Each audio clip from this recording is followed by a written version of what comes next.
Dans nos vidéos, nous proposons à nos spectateurs des témoignages conséquents de nos clients, se déroulant souvent sur plusieurs mois. Dans ces vidéos, nous proposons à suivre certains de nos clients sur l'ensemble de leur séjour à Kharkov, dès leur arrivée, pendant chacun de leurs rendez-vous et jusqu'à leur départ. Nous mettons également en lumière la suite de chacune de ces aventures humaines et nous montrons ces mêmes clients et ces mêmes couples plusieurs mois après. Dans cette deuxième partie consacrée au Canadien Sylvain de 53 ans, nous allons le retrouver à Kharkov à la fin de son séjour des rencontres. Durant la première semaine de son séjour, Sylvain a rencontré toutes ses correspondantes ukrainiennes et durant la deuxième semaine, il a décidé de passer le maximum de temps avec celles avec lesquelles le contact passait le mieux pour comprendre à la fin de son séjour avec laquelle il souhaiterait continuer et si son désir serait réciproque. Donc, il y a deux femmes qui se sont détachées du lot à la fin de son séjour. Il s'agit de Aliona, une coiffeuse de 38 ans, et de Tatiana, une comptable de 37 ans. Mon séjour à Kharkov se termine. Ça a été une très bonne expérience. Je suis très content. Bien entendu, après, bon, il y a la chimie avec certaines personnes ou non, mais je veux dire, j'ai pas eu de mauvaise surprise du tout. Donc, je suis très content, très satisfait. Je retourne. J'ai quand même passé 14 jours à Kharkov, en plein COVID. Mais en tout cas, ça valait vraiment le coup. En partant de Kharkov au bout de 2 semaines de son séjour, Sylvain avait un peu de doute laquelle choisir, Tatiana ou Aliona. Heureusement, et par l'ironie du destin, son vol a été annulé. Il a été contraint de passer 3 jours supplémentaires à Kharkov. Il a décidé donc de les passer en compagnie de Tatiana. Et cette fois-ci, il partait avec la certitude de continuer cette aventure humaine avec Tatiana.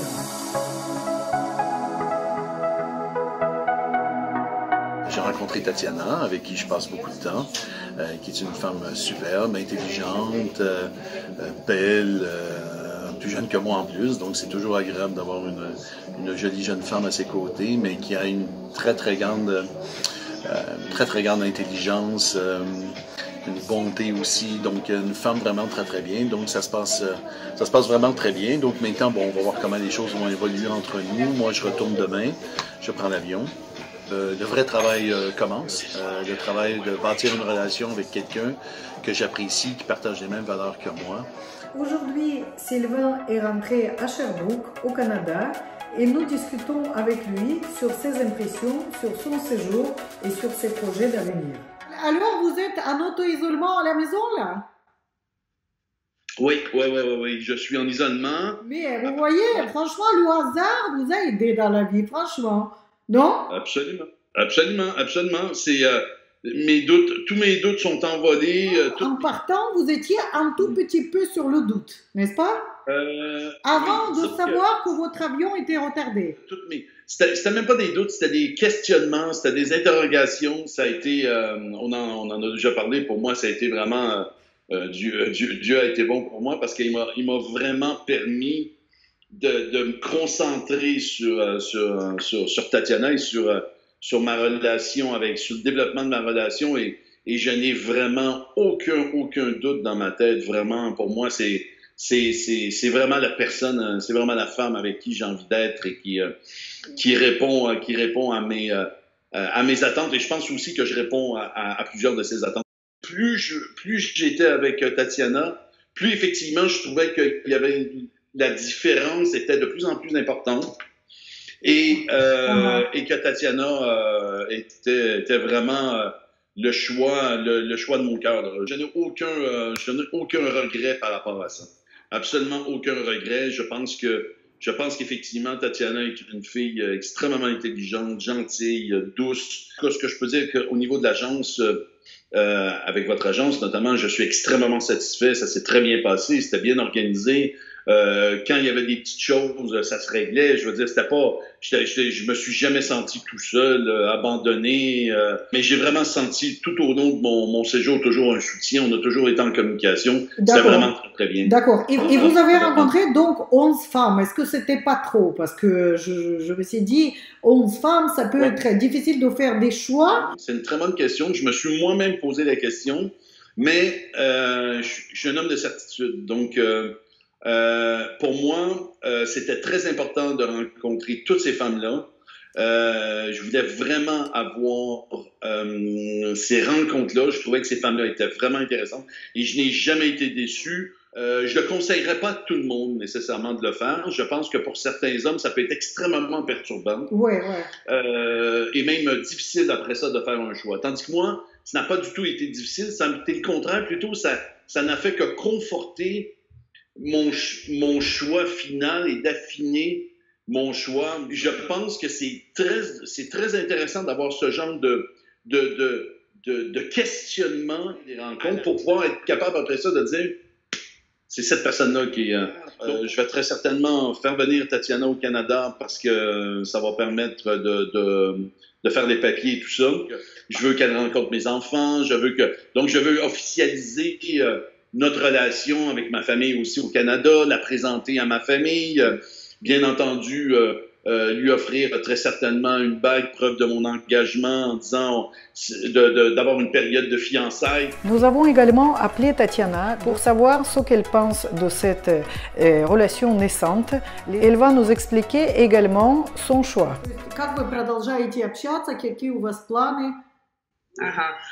Мы общаемся каждый день по WhatsApp, не только там шлем смс, но еще и вживую, звоним, общаемся по видео. Планы у нас уже Сильван взял билеты на конец апреля. И я надеюсь, что все будет хорошо, что никакая пандемия не остановит, и мы опять встретимся. Понятно. Вот. Почему выбрала Сильвана? Потому что уже во время переписки было очень интересно, и видно было, что у человека серьезные намерения, и что у нас общие взгляды на жизнь, на вообще какие-то принципы. Вот. И когда мы встретились лично, я в этом еще раз убедилась от него. Вот, это на уровне чувств, можно так сказать, что вот ощущалось, что вот, действительно это твой человек. Et pour moi aussi, c'est extrêmement rassurant de savoir qu'une aussi belle femme, parce qu'on a quand même une différence d'âge quand même assez importante. Donc ça, c'est quelque chose qu'il faut quand même souligner. Moi, je n'y vois aucun problème et elle non plus. Bon, c'est plus peut-être les gens autour de nous qui auront un problème avec ça. Souvent, que ce soit au Canada ou peut-être même en France, des gens, des fois, ils disent « Ah, ils ont 10 ans ou 15 ans ou 17, 18 ans de différence. » Tout de suite, les gens s'imaginent des choses comme quoi la pauvre Tatiana qui vivait en campagne avec...